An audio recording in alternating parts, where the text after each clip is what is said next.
안녕하세요.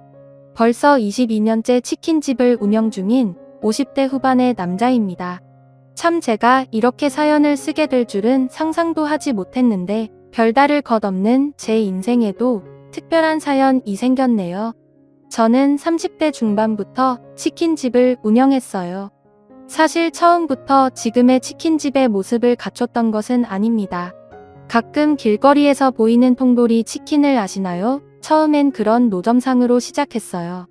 굶어 죽지 않으려고 뭐라도 해보고자 시작한 일이었는데 어느덧 20년이라는 세월이 흘러 번듯한 제 가게까지 갖게 되었습니다. 22년이라는 세월이 쉽지만은 않았어요. 30대 후반에 통닭 노점상을 차릴 때까지 저는 수없이 많은 회사에서 잘리고 무시당하는 삶을 살았죠. 지질이 운도 없는 인생은 바로 제 인생을 두고 하는 말이었습니다. 고등학교 2학년 때 화재로 부모님을 잃고 혈혈단신이 된 저는 학업도 제대로 마치지 못하고 막노동판에 뛰어들었어요. 책가방 메고 학교에 다니는 또래 친구들을 보면 부러운 마음이 들었지만 부러워할 시간도 저에게는 사치였습니다. 당장 먹고 살기 바빴죠. 그렇게 막노동판에서 일을 하며 번 돈으로 간단한 자격증을 딴 저는 우연히 알게 된 중소기업 사장님의 회사에 들어가게 되었습니다. 저를 좋게 봐주신 사장님이 저에게 기회를 주신 것이었죠. 그런데 회사에 들어간 저는 철저한 외톨이가 되었습니다. 지금 와서 생각해보면 저를 따돌린 직원들의 입장이 이해가 됩니다. 저는 낙하산이나 다름없었으니 직원들 입장에서는 아니 꼬운 면이 있었겠죠. 하지만 당시에는 저를 따돌리는 직원들에게 섭섭한 마음이 컸어요.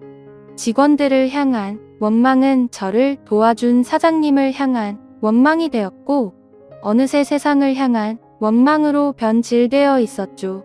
몇 년간은 우울감에 빠져서 살았던 것 같습니다. 우울감은 얼굴 표정이나 행동으로 드러나게 되었고 저는 당연히 회사에서 잘리게 되었어요. 물론 그런 상태로는 재취업도 쉽지 않았습니다. 그렇게 몇 년 동안 우울증에 고생하던 저를 건져준 사람은 고등학교를 자퇴했을 때까지 가장 친하게 지냈던 친구였습니다. 저는 고등학교를 자퇴한 뒤 제 인생을 비관하며 모든 친구들과의 인연을 끊은 상태였습니다. 친구들은 꿈을 향해 공부를 하고 대학을 가고 청춘을 즐기는 데 반해 저는 당장 내일 먹고 살 걱정을 해야 하는 인생이었으니까요. 자꾸만 친구들과 저의 인생을 비교하게 되는 게 고통스러웠죠. 그렇게 친구들의 생사도 제대로 모르는 상황에서 우연한 계기로 가장 친했던 친구를 만나게 되었습니다. 당시 저는 친구가 알아보지 못할 정도로 피폐한 모습이었어요. 살도 쭉 빠져서 피골이 상접했고 술 냄새와 담배에 찌든 냄새가 나고 있었죠. 당시 나이가 20대 초반이었는데 30대는 넘어 보였다고 하죠. 저를 알아본 친구는 순간 놀란 마음을 감추지 못했지만 이내 저의 이야기를 듣고 싶어 했어요. 저는 제 이야기를 하고 싶지 않아서 친구를 피했지만 얼마 지나지 않아 제 이야기를 하나 둘 꺼내놓게 되었습니다. 아마 제 마음 깊은 곳에는 누군가에게 위로받고 싶은 마음이 있었던 것이었겠죠. 저는 친구를 꾸준히 만나며 마음속에 있던 상처를 조금씩 꺼내놓았고 그 과정에서 위로와 치유를 받게 되었습니다. 그 과정은 저에게도 큰 도움이 되었지만 친구의 인생에도 많은 변화를 가져다 주었습니다. 공과대학에 재학 중이던 친구는 상담에 큰 매력을 느껴 다시 대학에 입학하게 되었고 현재는 심리상담가로 일하고 있습니다. 사담이 길었네요. 어쨌든 제가 이야기하고 싶은 건 이것입니다. 우울증에 걸려 삶을 포기하기 직전이었던 저는 누군가의 도움과 관심으로 다시 살아갈 힘을 얻었습니다. 그리고 그 경험은 제 인생의 목적을 설정하는 데 도움을 주었어요.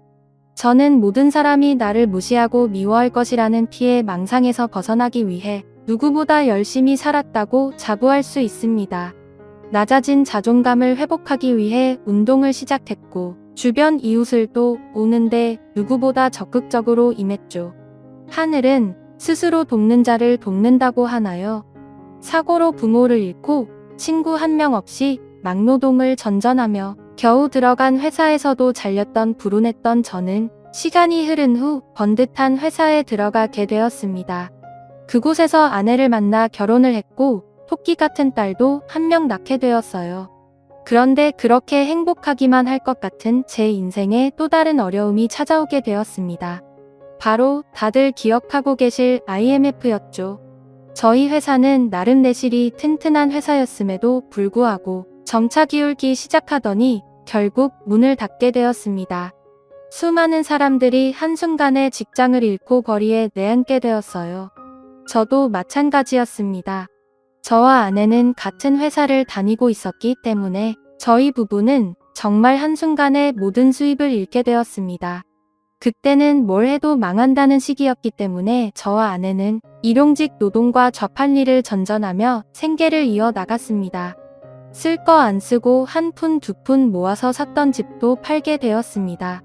저희 가족에게 남은 건 아무것도 없었어요.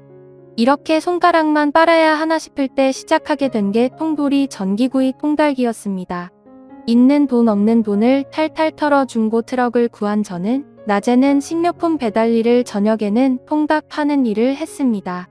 아내와는 주말 부부로 떨어져서 지내게 되었고 자연스럽게 딸과도 떨어져 살게 되었죠. 그렇게 1년 정도 잠도 줄여가며 일을 하다 보니 아내와 돈을 모아 아주 작은 가게를 낼 수 있을 정도가 되었어요. 물론 빚도 조금 졌죠. 이렇게 빚을 갚고 가족들과 함께 사는 날을 기대하며 하루하루 장사를 이어가고 있는데 2002년 월드컵이 개막했습니다. 사실 저희 동네에서는 치킨의 수요가 그리 많지 않았는데 월드컵을 기점으로 수요가 엄청나게 뛰었어요. 모든 치킨집이 저와 같은 행운을 노린 것은 아니었겠지만 적어도 저희 가게에는 엄청난 행운이었던 게 사실입니다. 결국 저희 가게는 직원을 한 명 쓸 정도로 그 규모가 확장되었어요. 이후로는 저희 세 가족이 함께 모여서 부족함 없이 살 수 있을 정도로 넉넉한 형편이 되었습니다. 그렇게 22년이라는 시간이 흘렀네요. 결코 녹록치 않은 시간이었지만 사람은 무엇을 위해 살아야 하는가 라는 질문에 끊임없이 답을 하며 살아가다 보니 버틸 수 있었어요. 물론 저희 아내와 딸이 제 인생의 원동력이 되어 주었습니다. 그중 가장 소중한 존재인 제 딸은 올해 대학을 졸업하여 바로 취업에 성공했어요. 작디 작았던 아이가 첫 월급이라며 봉투를 내밀었는데 참 감개가 무량하더군요. 온전히 엄마 아빠 쓰고 싶은데 쓰라며 봉투를 내미는 딸은 다 큰 어른이 되어 있었습니다. 그런데 이제 자식도 잘 키워두었더니 이대로만 살았으면 좋겠다는 생각이 들었을 때 저는 갑작스러운 질병으로 입원하게 되었습니다. 심한 병은 아니었어요. 건강검진 당시 발견된 종양을 간단한 수술로 제거하면 될 일이었죠. 하지만 수술 및 회복 기간이 꽤 되었기 때문에 저는 처음으로 꽤 긴 시간 동안 가게에 나갈 수 없게 되었습니다. 아내와 직원 한 명이 있었지만 두 사람으로는 일이 꽤 벅찼을 거예요. 그러다 보니 자연스럽게 수입은 줄어들게 되었습니다. 게다가 엎친 데 덮친 격으로 부동산 대란이 일어나며 임대료까지 대폭 상승하게 되었습니다. 자영업 하시는 분들이라면 다들 공감하실 거예요. 장사하는 사람들은 수입이 일정하지 않기 때문에 임대료 같은 고정 지출 비용이 상승하는 게 꽤 부담이 되죠. 결국 저와 아내는 허리띠를 졸라매게 되었습니다. 부담스러운 임대료를 한 차례 지불하게 되자 저와 아내는 오랫동안 터를 잡았던 가게에 자리를 옮겨야 하나 고민하는 지경에까지 이르게 되었습니다. 하지만 오랫동안 터를 읽어놓은 자리를 떠나는 건 쉬운 일이 아니었죠. 결국 저와 아내는 결론을 내지 못하고 다음 임대료를 내는 날을 맞이하게 되었습니다. 그런데 한숨을 쉬며 임대료를 송금하려고 했던 그때 건물 주인에게서 급한 연락이 왔습니다. 여보세요. 박 사장님 이게 무슨 일이야 급한 듯한 건물 주인의 목소리에 저는 괜스레 가슴이 떨렸습니다. 혹시나 또 임대료를 올리면 어떻게 하나 하는 걱정이 순간 들었던 것이었죠. 그런데 건물 주인이 전화한 이유는 정말 의외의 것이었습니다. 박 사장님 로또라도 당첨됐어요. 아니 도대체 이게 무슨 일이람 건물 주인의 말은 이해할 수 없는 내용이었습니다. 무슨 말씀이세요? 아니 아까 무슨 대리인이라는 사람이 왔다 갔는데 박 사장님 가게에 3년치 월세를 내고 갔어요. 네, 3년치 월세요. 건물 주인의 이야기는 듣고 있으면서도 믿어지지 않는 내용이었습니다. 갑자기 누가 가게에 3년치 월세를 내고 갔다는데 쉽게 믿어지지 않는 내용이었죠. 순간 아내가 큰 사기라도 당했나 하는 생각이 들 정도였습니다. 대체 누가 3년치 월세를 내고 갔다는 겁니까? 무슨 문제 생기는 거 아니에요. 이렇게 큰 돈을 한 번에 낸다니까 순간 얼마나 겁이 나던지. 그런데 그쪽에서 3년치 월세를 한 번에 내면서 혹시나 월세가 오를 수도 있는 걸 감안해서 추가금도 얹어주고 갔어요. 그리고 그게 다가 아니야. 혹시나 박 사장님 내가 가게를 빼게 되면 미리 냈던 월세도 반환해주는 조건까지 걸어서 깔끔하게 계약서 쓰고 갔어요. 네, 저희한테는 너무 좋은 조건이긴 한데 사장님은 괜찮으신 거예요. 아니, 나야 지금껏 월세로 먹고 살긴 했지만 이렇게 큰 돈을 한 번에 받을 수 있다고 하면 나쁠 거 없지. 나는 좋아요. 그쪽 얘기로는 박 사장님만 와서 사인하면 된다고 하는데 어떻게 할래요? 여기 변호사 명함까지 주고 갔으니까 문제될 건 없어 보이는데 내가 사장님 와이프한테 서류랑 다 전해둘게요. 확인해보고 연락 줘요. 건물 주인의 이야기는 믿을 수 없을 정도로 너무나 좋은 조건의 이야기였습니다. 저와 아내는 어안이 벙벙해서 우선 건물 주인이 말한 서류를 확인해보고 싶었어요. 실제로 확인한 서류에는 건물 주인의 말이 모두 사실이라는 것이 증명되어 있었습니다. 또 남겨진 변호사 사무실로 연락을 하니 보증도 확실하다고 하더군요. 도대체 누가 이런 일을 한 것인지가 너무 궁금해서 뒤를 캐물었지만 변호사도 대리인도 3년치 월세를 내준 은인의 정체를 말해주지 않았습니다. 제가 정말 이렇게 큰 도움을 받고도 그냥 넘어가는 게 양심에 찔려서 그래요. 제발 누군지 말씀해 주실 수 없는 겁니까? 사장님 마음은 너무나 이해가 갑니다만 죄송합니다. 저희도 말씀드릴 수 없는 입장이라서 곤란하네요. 장사하는 사람한테 자리세가 얼마나 큰데 그걸 3년이나 해결해 주셨으면 평생의 은인이나 다름없는 거류? 정말 힌트라도 알려주실 수 없는 겁니까? 네, 죄송합니다, 사장님. 결국 저와 아내는 완강한 변호사와 대리인의 뜻에 수긍할 수밖에 없었고 가슴 한편에 늘 은인에 대한 감사함을 품고 살기로 결심했습니다. 그렇게 큰 폭풍이 몰아치고 지나간 이후 저는 드디어 환자복을 벗고 퇴원하게 되었습니다. 그런데 한참을 기다려도 수납을 하러 간 아내가 돌아오지 않더군요. 무슨 일이 있나 싶어 아내를 찾아 나섰는데 수납처에서 쩔쩔매고 있는 아내의 뒷모습이 보였습니다. 여보, 무슨 일이야? 발을 동동거리며 저의 부름에 돌아선 아내의 표정은 정말 난처해 보였어요. 무슨 일이라도 있어? 왜 무슨 일인데? 병원비가 너무 많이 나온 거야. 당최 아내가 그렇게 난처해야 할 이유를 알 수 없는 저는 병원비가 많이 나왔냐는 질문밖에 할 수 없었습니다. 그런데 아내가 난처해야 한 이유는 그런 것이 아니었어요. 아니, 그게 당신 병원비를 누가 이미 다 냈대. 뭐 누가 그러니까 나도 그게 너무 궁금한데 익명의 기부자라고만 하고 알려주질 않으시네. 소연이는 아니고 소연이가 무슨 돈이 있어서 당신 병원비를 다 내겠어. 그리고 혹시 몰라 확인했는데 소연이도 아니래. 소연이는 저의 딸의 이름입니다. 너무 놀라 소연이가 수납한 게 아니냐 묻긴 했지만 어불성설이었죠.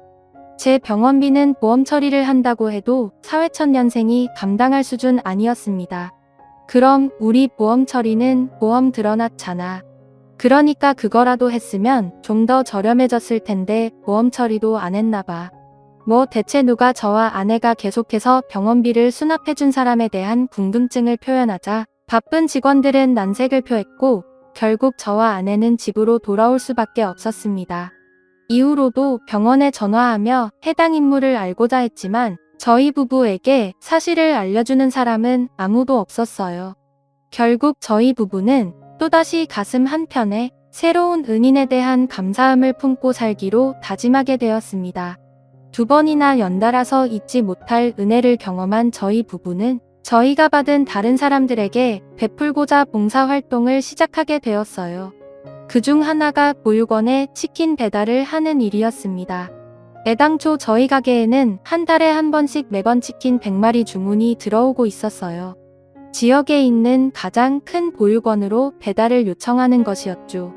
익명의 주문자는 매달 첫째 주 일요일이 되면 가게 계좌로 치킨 100마리 분의 가격을 보내두고는 입금 확인 부탁드립니다. 세무 보육원으로 치킨 100마리 배달 부탁드려요. 라는 문자를 보냈죠. 저희 부부는 익명의 주문자가 시키는 치킨 100마리를 모두 우리가 지불하는 건 무리더라도 50마리 정도는 함께 감당할 수 있을 것이라는 결론을 내렸습니다. 그래서 익명의 주문자가 주문하기 전날 늘 문자를 보내는 번호로 메시지를 하나 남겼습니다. 선생님, 안녕하세요. 소연치킨입니다. 늘상 저희 가게를 이용해 주시는데 감사한 마음을 가지고 있습니다. 다름이 아니라 혹시 내일도 세모보육원으로 치킨 100마리를 주문하실 예정이라면 50마리만 주문해 주세요. 저희 가게에 정말 좋은 일이 생겨서 앞으로는 저희 가게에서 50마리를 함께 후원하고자 합니다. 좋은 일에 함께 동참할 수 있도록 기회를 주신다면 정말 감사드리겠습니다. 이렇게 메시지를 보내고 얼마 지나지 않아 익명의 주문자에게서 답장이 왔습니다. 좋은 일이 있으셨다니 저도 기쁘네요. 하지만 보육원에 치킨을 보내는 건 제가 감당하기로 한 일이니 제가 책임질 수 있도록 해주셨으면 좋겠습니다. 치킨 100마리 가격 입금해 두었습니다. 이번 달도 잘 부탁드립니다. 저와 아내는 당연히 다시 익명의 주문자에게 메시지를 보냈지만 익명의 주문자는 매달 치킨 100마리를 준비하고 튀기시는 거 쉽지 않으신 거 압니다. 그럼에도 불구하고 한 번도 늦지 않으시고 한 번도 수량을 빠뜨린 적 없으시죠. 치킨의 질이 떨어진다는 이야기도 듣지 못했습니다. 그것만으로도 충분합니다. 마음만 받겠습니다. 감사합니다. 라는 메시지로 저희의 요청을 완곡히 거절했습니다. 결국 저희 부부는 세 번째 은인을 마음에 품게 되었습니다. 혹시나 이 치킨 기부가 끊긴다면 우리가 그 뒤를 잇자는 다짐과 함께 말이죠. 그렇게 연달아 저희 가게에 찾아온 세 번째 행운에 감사하며 살던 중 저는 수술 경과를 확인하기 위해 간 병원에서 은인에 대한 힌트를 얻을 수 있게 되었습니다. 그날도 수납을 하면서 어김없이 병원비를 대신 수납해준 은인의 존재를 물었어요. 하지만 별다른 기드는 갖지 않았습니다. 사실 당연히 안 알려주겠지라는 생각을 하고 있었죠. 그런데 의외로 직원은 주변 눈치를 보며 이렇게 말했습니다. 정말 선생님이 매번 오실 때마다 너무 간절하게 말씀하셔서 힌트 하나만 말씀드릴게요. 작은 힌트라도 너무나 귀했던 저는 귀를 쫑긋 세우며 직원의 말에 귀를 기울였고 직원은 작은 목소리로 저에게 속삭였습니다. 이번에 선생님 수납 대신해주러 오신 분은 사실 기부자 본인이 아니세요. 기부자분 대신 병원 일 처리해주시는 분이에요. 병원 일 처리요? 그러면 제 병원비를 내주신 분은 병원 일을 하시는 분인가요? 아니요. 그게 아니라 형편이 어려 우시거나 감당 못할 병원비로 고생하시는 분들한테 주기적으로 기부하시는 분이세요. 쉽게 말해 키다리 아저씨 같은 분이시죠. 이 이야기를 듣고 나니 저를 도와준 게 더더욱 의아했습니다. 제 병원비는 꽤 많이 나오긴 했지만 저는 보험도 있었고 그렇게 형편이 어려운 것도 아니었으니까요. 그런데 저보다 어려운 분들이 더 많으실 것 같은데 대체 왜 저를 도와주신 건가요? 글쎄요, 원래 기부자님은 기부금만 병원에 의탁하시고 도움받는 분들 선발에는 관여를 안 하시는데 선생님의 경우는 기부자님이 직접 지명하신 거라고 들었어요. 이유는 저희도 잘 모르겠네요. 그럼 저한테 말씀해 주려고 하신 힌트는 뭔가요? 어머, 내 정신 좀 봐. 그걸 말씀 안 드렸네. 사실 그분의 신비감은 거의 연예인 급이에요. 저희가 아는 특징이라고는 얼굴에 큰 흉터가 있다는 것밖에 없죠. 흉터요? 네, 흉터요. 기부자님을 뵌 적이 있는 선생님들은 아마 화상 흉터일 거라고 말씀하시더라고요. 얼굴반을 다 덮는 흉터라 아마 마주치면 바로 누군지 아실 수 있을 거예요. 혹시 아나요? 병원 오고 다니시다가 마주칠 수도 있는지. 그분은 그럼 그렇게 사고당한 일 때문에 병원에 있는 사람을 도우시는 걸까요? 글쎄요. 그것까지는 잘 모르겠네요. 사실 이런 이야기 말씀드린 건 선생님이 처음이에요. 기부자님이 기부 대상을 지정하신 일은 정말 이례적이라 괜히 오지랖 부려봤네요. 제가 이런 얘기 했다는 건 절대 비밀이에요. 아시죠? 네, 당연하죠. 혹시나 마주치게 되더라도 멀리서만 아는 채 할게요. 감사했어요. 이 이야기를 아내에게 전해주자 아내는 그분도 사고당하고 다른 사람한테 도움받은 적이 있었던 게 아닐까? 아무리 그런 경험이 있어도 그렇게 남을 도와주는 건 쉽지 않은 일인데 정말 대단한 분이시네라고 대답할 뿐 별다른 이야기를 하진 않았습니다. 그런데 제 머릿속에서는 얼굴반을 덮는 화상 흉터 이야기만 자꾸만 맴돌았어요. 계속해서 무언가가 기억이 날 듯 말 듯 했죠. 밥을 먹다가도 무언가 떠오르려고 하고 잠을 자다가도 무언가가 떠오르려고 하고 답답한 마음만 커져갔죠. 그런데 아주 우연한 계기로 기억의 저편에 묻어두었던 한 인물을 떠올리게 되었습니다. 서울에 있는 마케팅 회사에 들어간 저희 딸 소연이는 다양한 회사들의 이벤트나 홍보를 전담하는 업무를 한다고 합니다. 뭐라고 자세히 설명해 주었는데 사실 전부를 이해하진 못했네요. 신입으로 들어간 것이라 주요 업무를 맡지 못했던 소연이는 어느 날 집에 불쑥 찾아와서는 신생 기업의 마케팅을 맡아서 일하게 되었는데 너무 긴장된다며 종일 곁을 맴돌며 자신이 맡은 회사에 대한 이야기를 해댔어요. 아빠, 이 회사 사장님이 정말 젊고 성공한 지 얼마 안 됐거든. 그런데 성공한 지 얼마 안 됐으면서 벌써 좋은 일을 엄청 많이 했어.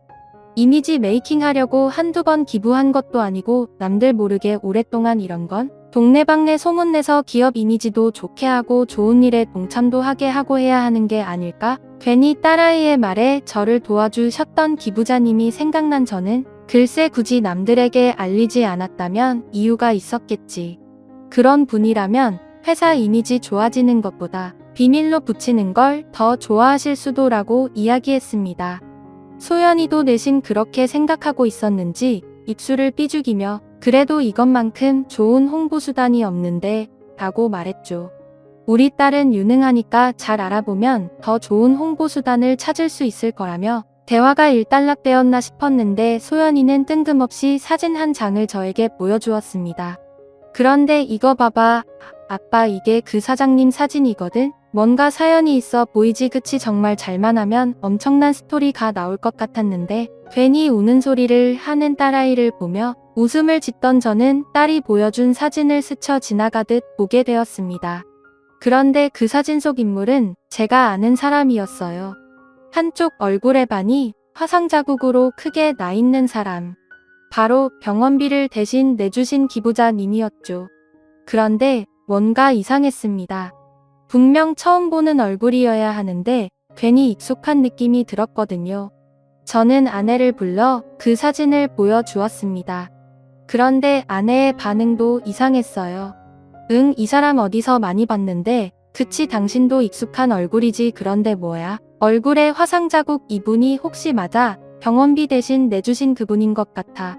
그런데 내 말은 그게 아니야. 어디선가 많이 본 얼굴이라는 거지. 저와 아내는 그날 밤 잠도 제대로 자지 못하고 대체 어디서 그분을 본 것인지 한참 동안 기억을 되뇌었습니다.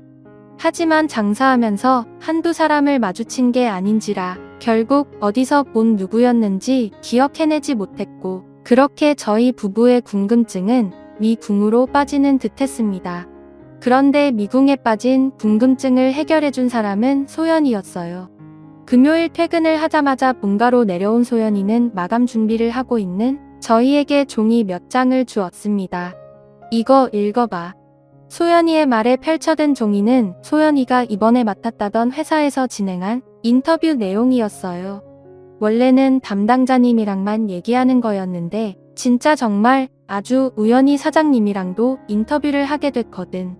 그런데 사장님이 주기적으로 보육원에 치킨을 보내고 계신다는 거야. 그것도 세무보육원으로 100마리씩. 이거 우리 가게로 매달 주문하는 그분이잖아.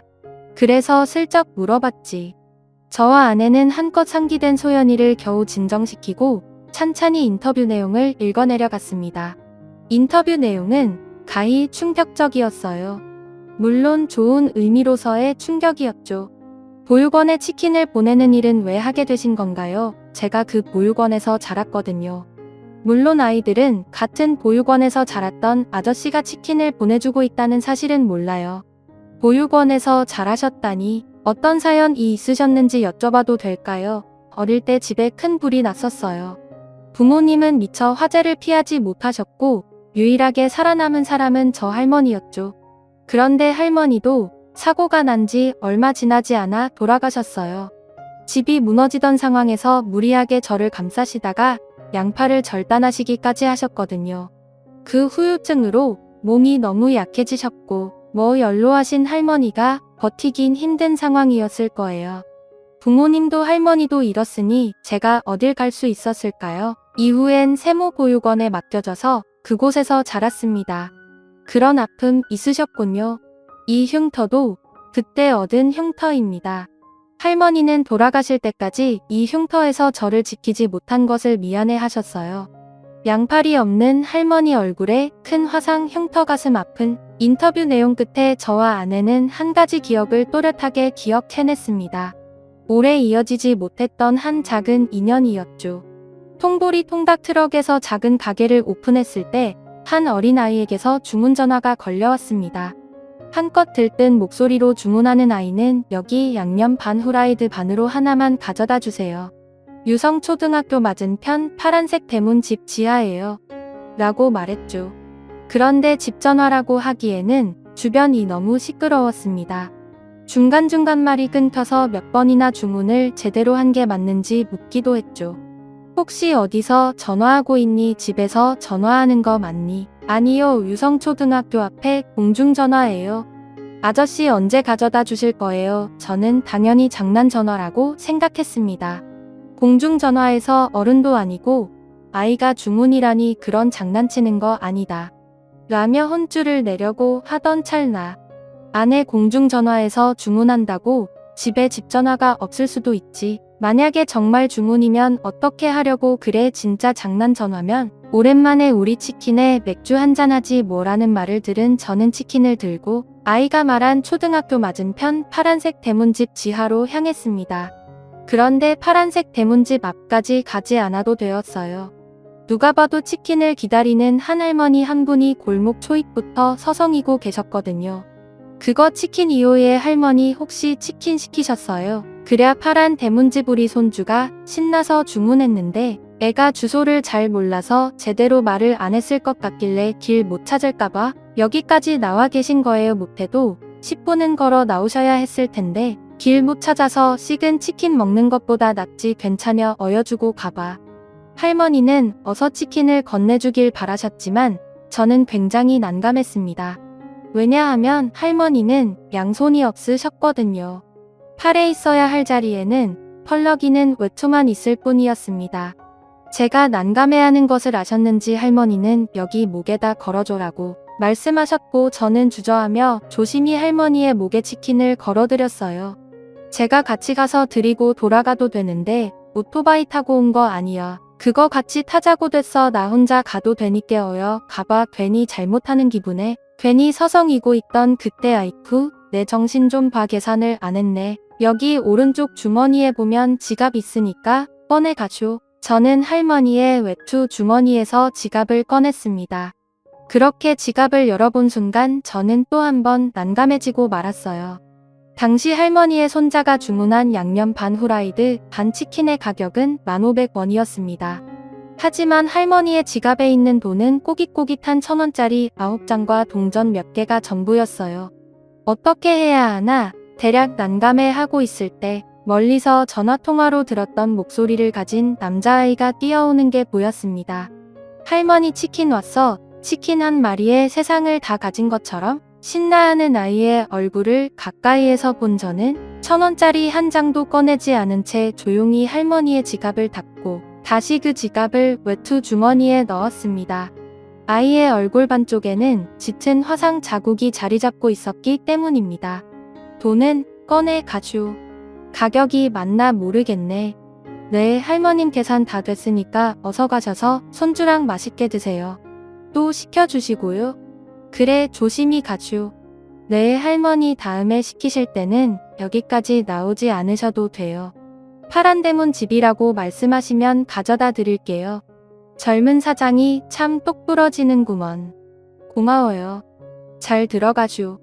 네, 할머니 들어가세요. 너도 잘 들어가렴. 감사합니다, 아저씨. 저 치킨 처음 먹어봐요. 친구들이 진짜 맛있다고 했어요. 잘 먹겠습니다. 저는 한참 동안 양팔이 없는 할머니와 할머니의 허리춤을 잡고 방방 뛰며 걸어가는 아이의 모습이 멀리 사라지는 것을 지켜보았습니다. 그리고 조용히 가게로 돌아갔죠. 빈손이네 거봐 장난전화 아니지 오는 통에 넣어놔. 아내는 터덜터덜 걸어서 자리에 풀썩 앉는 저를 보며 물었습니다. 무슨 일 있었어? 왜 그래? 아내의 질문이 끝나자 저는 부끄럽게도 닭똥 같은 눈물을 뚝뚝 떨어뜨렸어요. 아마 저는 그 아이에게서 저를 비춰보았던 것 같습니다. 이야기를 시작하면서 말씀드렸다시피 저는 화재로 가족을 모두 잃었습니다.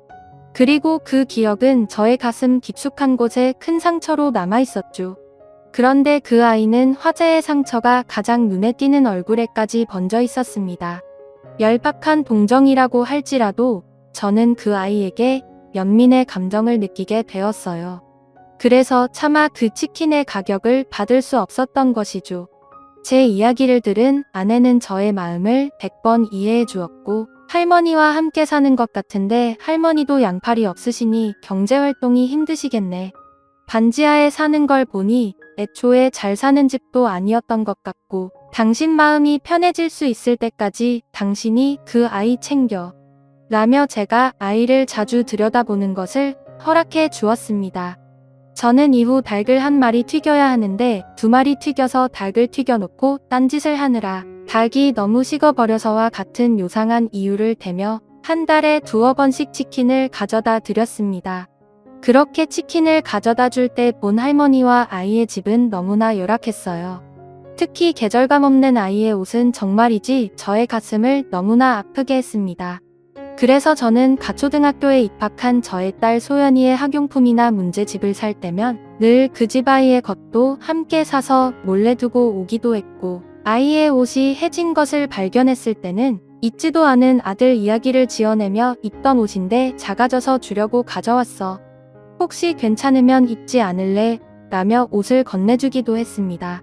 그때마다 아이는 너무나 해맑게 웃으며 정말 새 옷 같아요. 저는 가끔 옷에 이것저것 흘리는데 형은 안 그러나 봐요라며 제게 화답해 주었죠. 그런데 아이를 볼 수 있는 날은 길지 않았습니다. 아이를 알게 된 지 몇 개월밖에 지내지 않았을 때 아이의 할머니가 돌아가셨거든요. 저희 부부가 그 사실을 알았을 때는 아이가 동네를 떠난 이유였습니다. 저와 아내는 아이의 소식을 알기 위해 백방으로 노력했지만 연고도 없는 저희 부부가 아이의 소식을 알 도리는 없었습니다. 길지 않았던 이 인연을 떠올린 저희 부부는 딸아이가 인터뷰한 회사의 사장이 바로 그때의 그 아이라는 사실을 알게 되었습니다. 그리고 고민했습니다. 치킨을 매달 100마리씩 주문해 간 것을 알게 되었다고 고맙다고 얘기를 하는 게 과연 옳은 일인지 말이죠. 하지만 소연이가 가지고 온 나머지 인터뷰 내용을 읽게 된 저희 부부는 평생 이 사실을 모른 채 하기로 결심했습니다. 그런데 아직까지도 이렇게 많은 기부 활동을 하신 걸 비밀로 하셨다고 들었어요. 왜 밝히지 않으신 건가요? 누군가를 돕는다는 건 가치 있는 일입니다. 하지만 그 일에 특별한 의미를 부여하고 싶진 않았어요. 저는 그저 해야 할 일을 했을 뿐입니다. 말로는 쉬운 일이지만 사실 그러기 어려운 일인 것 같아요. 다들 그렇게 말하더라고요. 그런데 저는 한 번도 어렵다고 느껴본 적이 없어요. 보고 자란 게 그런 거거든요. 많은 분들이 보육원에서 자란 제가 이만큼 회사를 성장시킨 것을 보고 대단하다고 말씀하세요. 그런데 저는 제 힘만으로 여기까지 오지 않았습니다. 누군가의 도움과 관심으로 이만큼 왔죠. 그런데 그분들은 한 번도 그 행동에 의미를 부여하지 않으셨어요. 저에게 훌륭한 사람이 되라라고 말씀하시거나 꼭 이 은혜를 갚아야 한다고 말씀하지도 않으셨죠. 저는 보고 배운 대로 살고 있는 것뿐이에요. 제 도움의 손길이 필요한 곳이 더 이상 존재하지 않을 때까지 저는 이 일을 계속할 예정입니다. 이후 이 내용을 지나 인터뷰 마지막 장에 적혀 있는 메모를 발견한 저와 아내는 크게 놀랐습니다. 직원 증언 치킨 100마리를 꾸준히 주문하는 집 3년치 월세 전액지불. 주기적으로 기부금을 위탁하는 병원에 입원한 해당 사장님. 병원비도 전액 지불. 그러니까 우리 엄마 아빠 가게 월세 아빠 병원비 내준 사람이 바로 이 회사 사장님. 엄마랑 아빠랑 대체 무슨 관계인 거지? 그 아이는 제가 과거에 학용품을 몰래 가져다 준 것과 없는 아들 핑계를 대며 옷을 선물한 것, 그리고 못 쓰게 된 치킨 핑계를 대며 치킨을 가져다 준 것을 모두 알고 있었습니다. 그래서 3년치 월세와 병원비를 모두 책임진 것이었죠. 그리고 제가 그랬듯이 결코 자신의 선행을 티내지 않았습니다. 자신의 행동에 특별한 의미를 부여하고 싶지 않다라고 말하며 자신의 선행을 그 누구도 알지 못하게 노력하는 사람에게 어떻게 특별한 일을 해줘서 감사하다고 표현을 할 수 있을까요? 저희 부부는 진정한 감사의 의미를 표현하는 방법으로 침묵을 선택했습니다. 그리고 저희 부부가 할 수 있는 또 다른 감사 표현을 찾게 되었어요. 바로 한부모 가정이나 결손 가정 아이들을 돕는 방법을 찾은 것이죠. 그리 넉넉하지는 못한 형편이라 저희가 도와주었던 그 아이만큼의 일을 할 수는 없겠지만 저희가 할 수 있는 한 최선을 다해서 선한 영향력을 펼쳐보려고 합니다. 물론 특별한 의미를 부여하지 않고 아무도 모르게 말이죠. 저의 사연은 여기까지입니다. 조금은 지루할 수도 있는 이야기를 끝까지 들어주셔서 감사합니다. 마지막으로 지질이 운없이 살아왔던 제가 누군가에겐 행운이었던 것처럼 여러분도 누군가에게는 행운 같은 존재라는 말을 남기고 싶네요. 다들 행복하세요. 감사합니다.